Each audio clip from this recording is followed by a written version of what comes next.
ওন্দায় তৃণমূলের গোষ্ঠীদ্বন্দ্বের জের এক পক্ষের হাতে আক্রান্ত খোদ দলীয় কার্যালয়ে ভাঙচুর।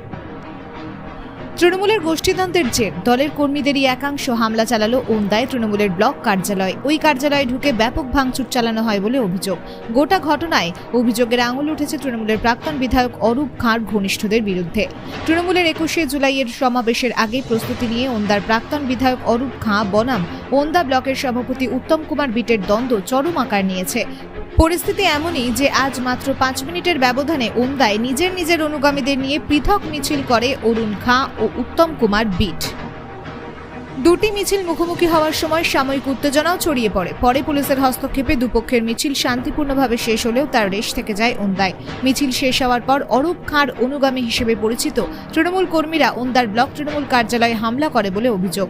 ভাঙচুর করা হয় কার্যালয়ের আসবাবপত্র। এই ঘটনাকে কেন্দ্র করে ফের একবার উত্তেজনার পরিস্থিতি তৈরি হয় ওন্দা বাজারে।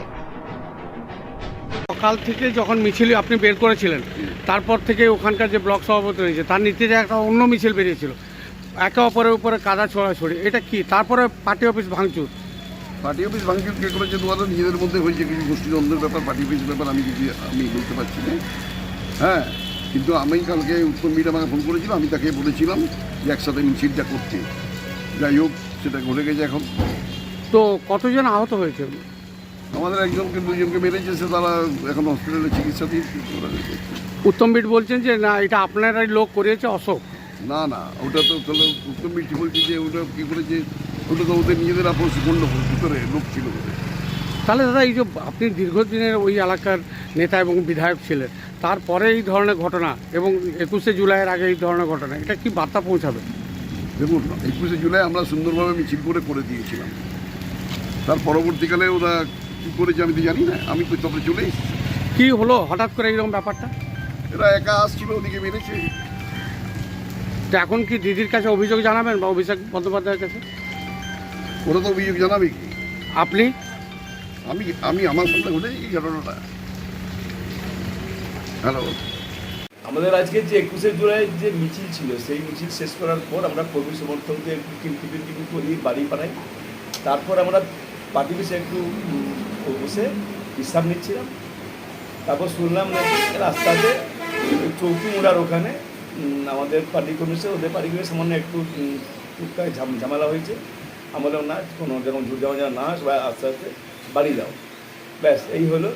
তারপর হঠাৎ করে দেখছি অরূপ খায়ের নির্দেশে আশিস দে, তাপস কালিন্দী, রামজীবন আচার্য, এরা দোলন পরামানিক, এরা এসে দুগাড়ি ভাড়া, মানে বিজেপি কর্মী তারা, মানে আমাদের টিএমসির কেউ নয়, তারা একদম গুন্ডা বাহিনী এসে হঠাৎ করে এসে ব্লক সভাপতি কোথায়, ব্লক সভাপতি উত্তম মিট কোথায়, কে উত্তম মিট মানে চিনেই না আর কি উত্তম মিটকে, মানে ওরা আমাদের পার্টি কর্মী, ওদের আমরা কোনোদিন লক্ষ্য করিনি আমাদের এই দলে। তারা এসে হঠাৎ অতর্কিতে আমাদের এখানে ভাঙচুর চালায় পার্টি অফিসে। তোর মাত্র 4-5 জন লোক আমাদের ছিল। প্রিয়াঙ্কা গোস্বামী ছিল আমাদের রামসাগরে, হ্যাঁ, এবং জানলার দিকে বাঁশ দিয়ে মানে যেভাবে আক্রমণ করা হয়, আমাকে খুন করে দেওয়ার চক্রান্ত, ইট পাটকেল ছুঁড়ে একদম ভাঙচুর করেছে, ফ্ল্যাগ সব উড়ে দিয়েছে। এবং আমাদের কর্মীরা দরজায় সবাই মিলে 4-5 জন আটকে ছিল, তাই তারা আমাকে খুন করার চক্রান্ত। আশিসদের দাঁড়িয়ে থেকে এই কাজ করাচ্ছিল অরূপ খায়ের নির্দেশে। এবং তার সঙ্গে আমাদের প্রিয়াঙ্কা গোস্বামী আমাদের এখানে ছিল। প্রিয়াঙ্কা গোস্বামী ওর সামনে পেয়ে ওর গায়ে হাত দিয়েছে, জামা কাপড় ছিঁড়ে দেয়, এই ধরুন তার ছবি।